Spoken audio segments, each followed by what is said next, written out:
ನನಗೆ ಕಳೆದ 25 ವರ್ಷದ ರಾಜಕಾರಣದಲ್ಲಿ ಶಾಸಕನಾಗಿ ಸುಮಾರು 40 ವರ್ಷ ರಾಜಕೀಯದಲ್ಲಿ ನಮ್ಮ ಜಿಲ್ಲಾ ಪತ್ರಕರ್ತರು ನನಗೆ ಸಂಪೂರ್ಣ ಸಹಕಾರ ಕೊಟ್ಟಿರೋದ್ರಿಂದಲೇ ನಾನು ಈ ಮಟ್ಟಿಗೆ ಬೆಳಿಬೇಕಾದ್ರೆ ಕಾರಣಕರ್ತರು ನಿಮ್ಮದು ಒಂದಿದೆ, ಜಿಲ್ಲೆಯ ಜನತೆದು ಒಂದು ಆಶೀರ್ವಾದ, ದೇವೇಗೌಡರ ಆಶೀರ್ವಾದ, ನಮ್ಮ ತಂದೆ ತಾಯಿಗಳ ಆಶೀರ್ವಾದ, ದೇವರ ಆಶೀರ್ವಾದದಿಂದ 25 ವರ್ಷ ಶಾಸಕನಾಗೂ ಕೆಲಸ ಮಾಡಿದ್ದೀನಿ, 15 ವರ್ಷ ಕಾರ್ಯಕರ್ತನಾಗೂ ಕೆಲಸ ಮಾಡಿದ್ದೀನಿ. ಜಿಲ್ಲಾ ಪರಿಷತ್ ಸದಸ್ಯನಾಗಿ 5 ವರ್ಷ ಜಿಲ್ಲಾ ಪಂಚಾಯತ್ ಸದಸ್ಯ, ಇನ್ನು 10 ವರ್ಷ ಇದು 30 ವರ್ಷ 25 ವರ್ಷ ಶಾಸಕನಾಗಿ. ಯಾರಪ್ಪ ಯಾರಿಗೆ ಯಾರು ಬೇಡ ತೆಗೆಯೋ ಕಡೆ ಕೆಲಸ ಮಾಡಿದ್ದೀನಿ. ಕಳೆದ 3 ತಿಂಗಳಿಂದ ಈ ಜಿಲ್ಲೆಯಲ್ಲಿ ಕೆಲವು ಘಟನೆಗಳನ್ನ ನೋಡಿದ್ದೀನಿ ನಾನು. ಅದ್ರ ಬಗ್ಗೆ ನಾನು ಮಾತಾಡೋಕ್ಕೆ ಹೋಗಲ್ಲ. ಏಕೆಂದರೆ 25 ವರ್ಷದ ರಾಜಕೀಯ ಜೀವನದಲ್ಲಿ ಏರುಪೇರು ಎಲ್ಲ ನೋಡ್ಕೊಂಡಿದ್ದೀನಿ ನಾನು. 1989ರಲ್ಲಿ ದೇವೇಗೌಡರು ಸೋತರು, ನಮ್ಮ ಪಕ್ಷ 7 ಜನ ಸೋತು, ಲೋಕಸಭೆ ಮತ್ತು MLA 7 ಜನ MLAಗಳು ಸೋತು, ನಮ್ಮ ಪಕ್ಷನೂ ಸೋತು. ಅವತ್ತು ದೇವೇಗೌಡರು ರಾಜಕೀಯ ಮುಗಿದೇ ಹೋಯಿತು ಅನ್ನೋರು ಎಲ್ಲ, ಕೆಲವರು ದೇವೇಗೌಡರದ್ದು ರಾಜಕೀಯ ಮುಗಿದೇ ಹೋಯಿತು.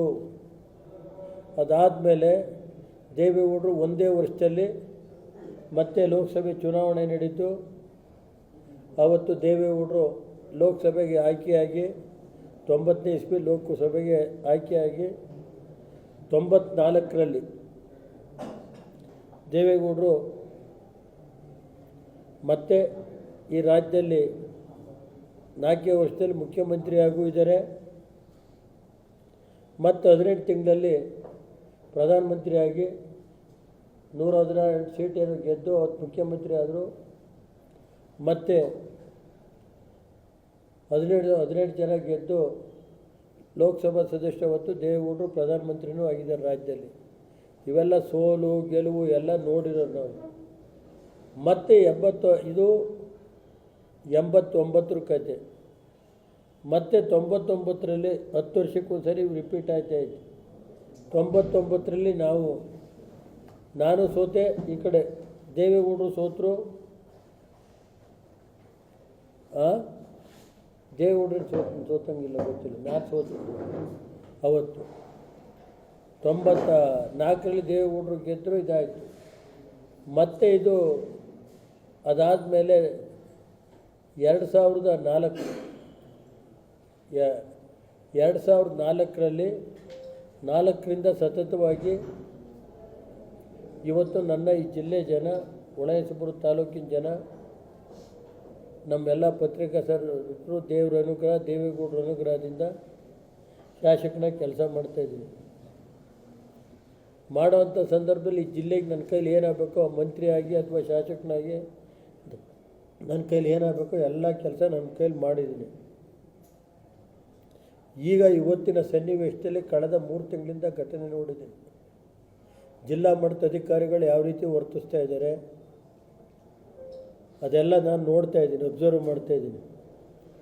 ಮತ್ತು ಇವತ್ತು ರಾಜ್ಯ ಸರ್ಕಾರ ಕಳೆದ 3 ತಿಂಗಳಿಂದ ಲೋಕಸಭೆ ಎಲೆಕ್ಷನ್ ಆದಮೇಲೆ ಯಾವ ರೀತಿ ನಡೆಸ್ತಾ ಇದ್ದಾರೆ ಈ ಜಿಲ್ಲೆ ಒಳಗೆ.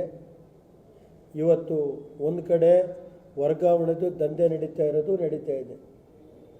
ಗೊತ್ತಾಯ್ತಾ? ಯಾವ ರೀತಿ ನಡೀತಾ ಇದೆ ಅನ್ನೋದನ್ನ ಒಂದೊಂದು ಕಡೆ 3 ಜನ ಹಾಕೋದು, ಒಂದೊಂದು ಪೋಸ್ಟಿಗೆ 3 ಜನ ಹಾಕ್ತಾವ್ರಿ ಇಲ್ಲೇ. ಆಮೇಲೆ 6 ತಿಂಗಳು 8 ತಿಂಗಳಿಗೆ ವರ್ಗಾವಣೆ ನಡೀತಾ ಇತ್ತು ಇಲ್ಲಿ, 1 ವರ್ಷಕ್ಕೆ ಮಾಡ್ಕೊಳ್ಳಿ. ನಾನು ಅದೆಲ್ಲ ಅದ್ರ ಬಗ್ಗೆ ನಾನು ತಲೆ ಕೆಡಿಸ್ಕೊಳ್ಳೋಕೆ ಹೋಗಲ್ಲ. ಸರ್ಕಾರಕ್ಕೆ ಅಧಿಕಾರ ಐತೆ, ವರ್ಗಾವಣೆ ಮಾಡೋದು ಯಾರಿಗೆ ಬೇಕೋ ಹಾಕೊಳ್ಳಿ, ನಾವು ಅದ್ರ ಬಗ್ಗೆ ಏನಿಲ್ಲ. ಕೆಲವು ಈ ಜಿಲ್ಲೆಯ ಬೆಳವಣಿಗೆ ದೃಷ್ಟಿಯಿಂದ ಕೆಲವು ನಾವು ದೇವೇಗೌಡರು, ನಾನು, ಕುಮಾರಸ್ವಾಮಿಯವರು, ನಮ್ಮ ಶಾಸಕರೆಲ್ಲ ಸೇರಿ ಇವತ್ತು ಲಿಂಗೇಶ್ ಇರ್ಬೋದು, ಪ್ರಕಾಶ್ ಅಣ್ಣಿಲ್ಲ, ನಮ್ಮ ಕೆಲವು ಶಾಸಕರು ಇವತ್ತು ನಮ್ಮ ಅವರು ಎಲ್ಲ ಸೇರಿ ಮುಂದಿನ ಬೆಳವಣಿಗೆ, ನಮ್ಮ ಇನ್ನಿನ ಮುಂದಿನ ಒಂದು 25 ವರ್ಷಕ್ಕಾಗುವಂಥ ಬೆಳವಣಿಗೆ ದೃಷ್ಟಿಯಿಂದ ನಾವೆಲ್ಲ ಕೆಲವು ಕಾರ್ಯಕ್ರಮ ಮಾಡಿದ್ವಿ. ಅದಕ್ಕೆ ಏನು ಮಾಡಬೇಕು ಅನ್ನೋದ್ರ ಬಗ್ಗೆಯೂ ಇವರೆಲ್ಲ ಈಗ ಏನೇನು ಮಾಡ್ತಾಯಿದ್ದಾರೆ ಅದ್ರ ಬಗ್ಗೆ ನಾನು ಇವತ್ತು ಹೇಳಲ್ಲ, ಟೈಮ್ ಬಂದಾಗ ಹೇಳ್ತೀನಿ. ಮತ್ತು ಜಿಲ್ಲೆಯಲ್ಲಿ ಪೊಲೀಸ್ ಇಲಾಖೆ ಹೆಂಗೆ ಕೆಲಸ ನಡೀತಾ ಇದೆ ಅನ್ನೋದು ನನಗೆ ಗೊತ್ತಿದೆ. ಕಂದಾಯ ಇಲಾಖೆಯಲ್ಲಿ ಹೆಂಗೆ ನಡೀತಾ ಇದೆ ಅನ್ನೋದು ನಾನು ನೋಡ್ತಾ ಇದ್ದೀನಿ. ಜಿಲ್ಲಾ ಪಂಚಾಯಿತಿ ಹೆಂಗೆ ನಡೀತಾ ಇದೆ ಅನ್ನೋದು ನೋಡ್ತಾ ಇದ್ದೀನಿ. ಮತ್ತು ಜಿಲ್ಲಾ ಮಟ್ಟದ ಅಧಿಕಾರಿಗಳು ಹೆಂಗೆ ಮಾಡ್ತಾಯಿದ್ದಾರೆ ಅಂತ ಏನು ಅವರೇನು ಅಂದರೆ ದೇವೇಗೌಡರು ರೇವಣ್ಣನ ಮುಗಿದೇ ಹೋಯಿತು ರಾಜಕೀಯ ಅನ್ನೋದು ಕೆಲವು ಅಧಿಕಾರಿಗಳು ಒಳಗಡೆ ಮಾತಾಡ್ತಾ ಇದ್ದಾರೆ ಅನ್ನೋದು ತಿಳ್ಕೊಂಡಿದ್ದೀನಿ. ಅದಕ್ಕೆಲ್ಲ ಹೆದರಿಕೊಂಡು ಹೋಗ್ತೀನಿ ಅಂತ ಏನಾದ್ರು ತಿಳ್ಕೊಂಡಿದ್ರೆ ಈ ಅಧಿಕಾರಿಗಳಿಗೆ, ನಾನೇನು ಅಧಿಕಾರಿಗಳಿಂದ ಏನು ರಾಜಕೀಯ ಮಾಡೋಕ್ಕೆ ಬಂದಿಲ್ಲ ಇಲ್ಲಿವರೆಗೆ. ವಿರೋಧ ಪಕ್ಷದಲ್ಲಿ ಹೋಗಿ ಮಾಡಿದ್ದೀನಿ, ಆಡಳಿತ ಪಕ್ಷದಲ್ಲಿ ಕೆಲಸ ಮಾಡಿದ್ದೀನಿ, ಎದುರಿಸಿದ್ದೀನಿ. ಆ ಶಕ್ತಿ ಇದೆ ನನಗೆ, ಗೊತ್ತಾಯ್ತೇನ್ರಿ? ಅದಿರೋದ್ರಿಂದನೇ ದೈವಶಕ್ತಿ ಜನಬಲದಿಂದನೇ ಇನ್ನೂ ಉಳ್ಕೊಂಡಿದ್ದೀನಿ ರಾಜಕೀಯವಾಗಿ. ಇವತ್ತು ಉದಾಹರಣೆಗೆ ಹೇಳಿದ್ರೆ ರಾಜ್ಯ ಸರ್ಕಾರ ಇವತ್ತು ಇಲ್ಲೊಂದು ಫ್ಲೈಓವರಿಗೆ ದುಡ್ಡು ಕೊಡಬೇಕು, ಕೊಡೋಕ್ಕಾಗಲ್ಲ ಅಂತ ಬರೆದ್ರು. ಹಂಗೆ ಈಗ ನಿಂತ್ಕೊತಾ ಐತೆ. 10 ವರ್ಷ ನಾವು ಬರೋದಕ್ಕಿಂತ ಮುಂಚೆ ಈ ಹಾಸನ ಫ್ಲೈಓವರ್ ಮಾಡೋಕ್ಕಾಗಲಿಲ್ಲ. ರೇವಣ್ಣ ಬಂದ 14 ತಿಂಗಳಲ್ಲಿ ಫ್ಲೈಓವರ್ ಮಾಡಿಸ್ಕೊಟ್ಟೆ. ನಾನು MP ಅವರಿಬ್ಬರು ಸೇರೇ ಮಾಡಿಸ್ತಾ ಹೋಗ್ತು.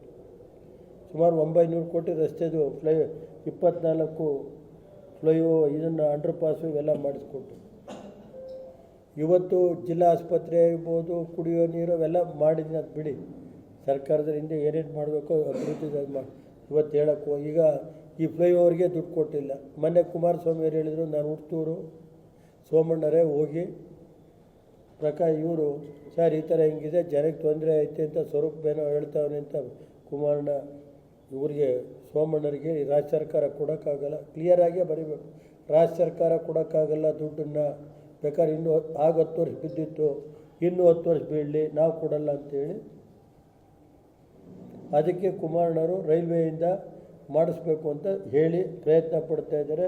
ನಮ್ಮ ಹಾಸನ MLA ಅದು ಯಾವ ಥರ ಮಾಡ್ತಾರೋ ಅವರು ಕುಮಾರಣ್ಣ ಇವರು ಸೇರಿ ನಾನಿದ್ದಾಗ 10 ವರ್ಷ ಅದನ್ನು ಫ್ಲೈಓವರ್ ಮಾಡಿಸ್ಕೊಟ್ಟು. ಫ್ಲೈಓವರ್ ಇರ್ಬೋದು, ದುದ್ದ ರೋಡ್ ಇರ್ಬೋದು, 4 ಲೈನ್ ಇವೆಲ್ಲ ಮಾಡಿಸ್ಕೊಟ್ಟಿದ್ದೀವಿ. ಹಾಸನ ಟು ಸಕಲೇಶ್ಪುರದ ಏನು ರೋಡ್ ಇತ್ತು ಅದು ಕಂಪ್ಲೀಟ್ ಮಾಡಿಸ್ಕೊಟ್ಟಿದ್ದೀವಿ. ಮತ್ತು ಏರ್ಪೋರ್ಟ್ಗೆ ನಾವು ಕಳೆದ 25 ವರ್ಷದಿಂದ ಮಾಡಿದ್ದು ಲ್ಯಾಂಡೆಲ್ಲ 1000 ಎಕರೆ ಬೇಕು ಅಂದರು. ಅದನ್ನು ಕೆಲವು ಶಕ್ತಿಗಳು ಅದನ್ನು ಹೊಡೆಯೋಕ್ಕೆ ತೀರ್ಮಾನ ಮಾಡ್ಕೊಂಡವ್ರಿಗಾಗಲಿ. IIT ಜಾಗ ಪ್ರಧಾನಮಂತ್ರಿಗಳು IIT ಕೊಡಬೇಕು ಅನ್ನೋದೊಂದು ಅವ್ರಿಗೆ ಮನಸ್ಸಿದೆ, ಗೊತ್ತಾಯ್ತಾ ಸರ್? IIT ಜಾಗನೂ ಹೊಡೆಯೋಕ್ಕೆ ಕೆಲವರು ವಂಚಾಗ್ತಾ ಇದ್ದಾರೆ, ಗೊತ್ತಾಯ್ತಾ ಸರ್? ಏನು ಹಾಸನ ಸುತ್ತಮುತ್ತ ಜಾಗ ಇದೆ, ಇವತ್ತು ಕಂದಾಯ ಇಲಾಖೆ ಅಧಿಕಾರಿಗಳ ಜೊತೆ ಸೇರಿಕೊಂಡು ಅವರು ಕೆಲವು ಇಲಾಖೆ ಅಧಿಕಾರಿಗಳು ಸೇರಿ ಏನು ಬೇಕೋ ಮಾಡ್ತೀವಿ ಅನ್ನೋ ಧೈರ್ಯ ಇದೆ. ಕಾಯ್ತಾ ಇದ್ದೀನಿ, ಅದೇನೇನು ಮಾಡ್ತಾರೆ ಮಾಡಲಿ ಅಂತ ನಾನು ನೋಡ್ತಾ ಇದ್ದೀನಿ. ಏನು ಇವತ್ತೇ ಮುಗಿದೋಗಲ್ಲ, ಗೊತ್ತಾಯ್ತೇನ್ರಿ? ನನ್ನ ಮೊನ್ನೆ ನನಗೆ ದೇವೇಗೌಡರು ಡೆಲ್ಲಿನಲ್ಲಿ ನಾನೇ ಹಿಂದೆ ಗಡ್ಕರಿಯರಿಗೆ ನಾನು ಮಿನಿಸ್ಟರ್ ಇದ್ದಾಗ ಗಡ್ಕರಿಯರ ಹತ್ರ ಮಾತಾಡಿ ಏನು ಸಕಲೇಶ್ಪುರದ ಘಟನೆ ಈಗ ನಡೀತಾ ಇದೆ, ಪ್ರತಿ ವರ್ಷ ಮಳೆಗಾಲದಲ್ಲಿ ಶರಡಿ ಇದರಲ್ಲಿ ಮಣ್ಣು ಸ್ಲಿಪ್ ಆಗಿದಾಗುತ್ತೆ, ಅದರಿಂದ ಒಂದು ಅಂಡರ್ ಟನಲ್ ರೋಡ್ ಮಾಡಬೇಕು ಅಂತ. ನಾನು KC ರೆಡ್ಡಿ ಇದ್ದಾಗ ನಾನು PWD ಮಿನಿಸ್ಟ್ರಾಗಿ ಚೈನಾದಲ್ಲಿ ಹೋಗಿದ್ದೆ. ಸುಮಾರು 40 ಕಿಲೋಮೀಟ್ರು ಅಂಡರ್ ಗ್ರೌಂಡ್ ಇದೆ. ಅಲ್ಲಿ 3 GHz ಅಂತ ಎಲೆಕ್ಟ್ರಿಸಿಟಿ, ಚೈನಾಕ್ಕೆ 3/4 ಭಾಗ ಕರೆಂಟ್ ಸಪ್ಲೈ ಮಾಡೋ ಜಾಗ. ಅಲ್ಲಿ ಅದು ನೋಡ್ಕೊಂಬಂದಿದ್ದೆ ನಾನು. ಅಲ್ಲಿ 4 ಲೈನ್ ರಸ್ತೆ ಟನಲ್ ಮಾಡಿದ್ದಾರೆ. ಅದನ್ನು ಗಡ್ಕರಿಯವ್ರ ಗಮನಕ್ಕೂ ನಾನು ತಂದೆ. ಅಲ್ಲಿ ಮೀಟಿಂಗ್ನಲ್ಲಿ ನಾನು ಮಿನಿಸ್ಟರ್ ಇದ್ದಾಗ ಮತ್ತು ಹಲವಾರು ಬಾರಿ ಗಡ್ಕರಿಯದು ನಮ್ಮದು ವಿಶ್ವಾಸ, ಒಂದು ನಮ್ಮ ಫ್ಯಾಮಿಲಿ ಬಾಂಧವ್ಯ ಇದ್ದಂಗಿದೆ. ಮೊನ್ನೆ ಅವರೇ ಇವತ್ತು 2000 ಕೋಟಿಗೆ ನಮ್ಮ ಜಿಲ್ಲೆಯ ಹಾಸನ ಬೇಲೂರು ರಸ್ತೆಗಿರ್ಬೋದು 4 ಲೈನು ಅಡಿಗಲ್ಲನ್ನು ಮೈಸೂರಲ್ಲಿ ಹಾಕ್ಕೊಟ್ರು. ಎಡೆಗೋಡಿನಹಳ್ಳಿಯಿಂದ ಮೈಸೂರವರೆಗೆ, ಅಂದರೆ ಬೇಲೂರಿಂದ ಅಪ್ ಟು ಮೈಸೂರು ಬಿಳಿಕೆರೆವರೆಗೆ 4 ಪಥದ ರಸ್ತೆಗೆ 2000 ಕೋಟಿ ಹಣ ಕೊಟ್ಟಿದ್ದಾರೆ ಅವರು. ಅಲ್ಲೇ ಇದರಲ್ಲೇ ಫೌಂಡೇಶನ್ ಹಾಕಿದರು. ಅವ್ರು ಮೊನ್ನೆ ದೇವೇಗೌಡರ ಜೊತೆ ಚರ್ಚೆ ಮಾಡಿದಾಗ ರಾಜ್ಯ ಸರ್ಕಾರದಲ್ಲಿ ಸರಿಯಾದ ರೀತಿ ವರ್ತಿಸ್ತಾ ಇಲ್ಲ, ನಾವು ಸುಮಾರು 6000 ಕೋಟಿ ದುಡ್ಡು ಕೊಡೋಕ್ಕೆ ನಾನು ರೆಡಿ ಇದ್ದೀನಿ. ಏನು ಇವತ್ತು ಟನಲ್ ಐತೆ, ಶಿರಾಡಿ ಘಾಟ್ ಇದೆಯಲ್ಲ, ಆ ಟನಲ್ನಲ್ಲಿ ಮಾಡಿದರೆ ಶಾಶ್ವತವಾಗಿ ಪರಿಹಾರ ಆಗುತ್ತೆ ಅನ್ನೋದು ಅವರ ಒಂದು ಭಾವನೆ. ಅದಕ್ಕೆ ದೇವೇಗೌಡರು ನಾನು ಇದ್ದಂಗೆ ಅದು ಮಾಡಿಸ್ಬೇಕು ಅನ್ನೋದೊಂದು ದೇವೇಗೌಡರು ಭಾವನೆ ಇದೆ. ಅದು IIT ಏರ್ಪೋರ್ಟ್ ಜಾಗ ಕೇಂದ್ರ ಸರ್ಕಾರದ ವಿಮಾನ ಇಲಾಖೆ ಅಧಿಕಾರಿಗಳು 1000 ಎಕರೆ ಜಾಗ ಬೇಕು ಅಂದರು. ಕೆಲವು ಹಿಂದಿನ ಹಳೆ DC ಇದ್ದರು, ಅವರೆಲ್ಲ ಕೂತ್ಕೊಂಡು ಕೆಲವ್ರ ಜೊತೆ 400 ಎಕರೆಯಲ್ಲಿ ಸರ್ಕಾರಿ ಲ್ಯಾಂಡ್ ಇದೆ, ಖರಾಬ್ ಲ್ಯಾಂಡ್ 400 ಎಕರೆ, ಅವೆಲ್ಲ ಹೊಡಿಬೇಕು ಅಂತ ಚಿತಾವಣೆ ಹಾಕ್ಕೊಂಡು ಅದನ್ನು ಯಾವ ರೀತಿ ಅದು ಇದ್ದಿದ್ದು ಯಾವ ಥರ ಇತ್ತಲ್ಲಿ ಟ್ರೈನಿಂಗ್ ಇನ್ಸ್ಟಿಟ್ಯೂಟು ಎಲ್ಲ ಮಾಡಿಸಿ ರೆಡಿ ಮಾಡಿಸಿದ್ದೆ. ಅದು ನಮ್ಗೆ 18 ತಿಂಗಳಲ್ಲಿ ಹೋಯ್ತು, ಅದು ಆಗಲಿಲ್ಲ. ಇವತ್ತು ನಾನು ಇಷ್ಟೇ ಹೇಳೋದು, ರಾಜ್ಯ ಸರ್ಕಾರಕ್ಕೆ ರಾಜಕಾರಣ ಒಂದು ಕಡೆ ಮಾಡ್ಕೊಳ್ಳಿ, ಏನಾರು ನಮ್ಮ ಜಿಲ್ಲೆಯ ಡೆವಲಪ್ಮೆಂಟ್ಗೆ ನಿಮ್ಮ ಕೈಲಿ ಮಾಡೋಕ್ಕಾದರೆ ಮಾಡಿ ಸಂತೋಷ, ಮಾಡೋಕ್ಕಾಗದೆ ಹೋದರೆ ದಯಮಾಡಿ ಆ ಅರ್ಧಂಬರ್ಧ ಮಾಡೋಕ್ಕೆ ಹೋಗಬೇಡಿ, ಅದನ್ನು ಹಾಳು ಮಾಡೋದಕ್ಕೆ ಅವಕಾಶ ಕೊಡಬೇಡಿ ಅಂತ ನಾನು ಮನವಿ ಮಾಡ್ತೀನಿ. ಅಲ್ದವ್ರು ಇವರೇ 10 ವರ್ಷ ಇರಲಿ 15 ವರ್ಷ ಇರಲಿ ನನ್ನದೇನು ಅಭ್ಯಂತರ ಇಲ್ಲ, ಗೊತ್ತಾಯ್ತು ಸರ್. ಅದನ್ನು ನಾನು ಮನವಿ ಮಾಡ್ತೀನಿ. ಅದ್ರ ಮೇಲೂ ಮಾಡ್ತೀವಿ ಅಂದರೆ ನೋಡೋಣ, ಅದು ಏನು ಮಾಡ್ತಾರೆ ಮಾಡಲಿ ಅಷ್ಟೆ. ನಾನು ಜಿಲ್ಲೆಯ ಮುಂದಿನ ಬೆಳವಣಿಗೆ ದೃಷ್ಟಿಯಿಂದ ಈ ಜಿಲ್ಲೆನ ಕೊಲ್ಲಕ್ಕೆ ಹೋಗಬೇಡಿ. ಯಾವುದೋ ದೇವೇಗೌಡರು ಕುಟುಂಬ ಇದಿಟ್ಕೊಂಡು ನಮ್ಮ ಜಿಲ್ಲೆ ಜನತೆ ಕೊಲ್ಲಕ್ಕೆ ಹೋಗಬೇಡಿ ಅಂತ ನಾನು ಅಷ್ಟೇ ಮನವಿ ಮಾಡೋದು. ಬಾಕಿ ವಿಷಯ ನಾನೇನು ಹೇಳೋಕ್ಕೆ ಹೋಗಲ್ಲ. ಈಗ ಹಾಸನ ಮೈಸೂರು ರೈಲ್ವೆ ಮಾರ್ಗ ಹಿಂದೆ ಕಾಂಗ್ರೆಸ್ ಗೌರ್ಮೆಂಟಲ್ಲಿ ಕಿತ್ತೆ ಹಾಕಿದ್ರು, ಇದು ಫೀಸಿಬಲ್ ಇಲ್ಲ ಅಂತ ರೈಲ್ವೆ ಮಾರ್ಗ ಕಿತ್ತು ಹಾಕಿದ್ರು. ನಾವು ಆಯಿತು ಕಿತ್ತಾಕಲಿ ಅಂತ ಕಾದು ದೇವೇಗೌಡರು ಪ್ರಧಾನಮಂತ್ರಿ ಆದರು. 10 ತಿಂಗಳಲ್ಲಿ ಹಾಸನ ಟು ಮೈಸೂರು ರೈಲ್ವೆ ಮಾರ್ಗ ಇವತ್ತು 800-900 ಕೋಟಿ ಮಾಡಿಸ್ತಿಲ್ವಾ? ಬ್ರಾಡ್ಗೇಜ್ನ ಹಾಸನ ಟು ಬೆಂಗಳೂರು 4 ಲೈನ್ 2800 ಕೋಟಿ, ಈಗ ಒಟ್ಟೆಲ್ಲ 4000 ಕೋಟಿ ಕೊಟ್ಟು ಮಾಡಿಸಿದ್ದೀನಿ. 4000 ಕೋಟಿ ಹಾಸನ ಟು ಬೆಂಗಳೂರು 4 ಲೈನ್ ಅಪ್ಗ್ರೇಡೇಷನ್ನು ಇವೆಲ್ಲ ಆಗಿ ಅಂಡ್ರಪ್ಪನ ಈಗ ಎಲ್ಲ.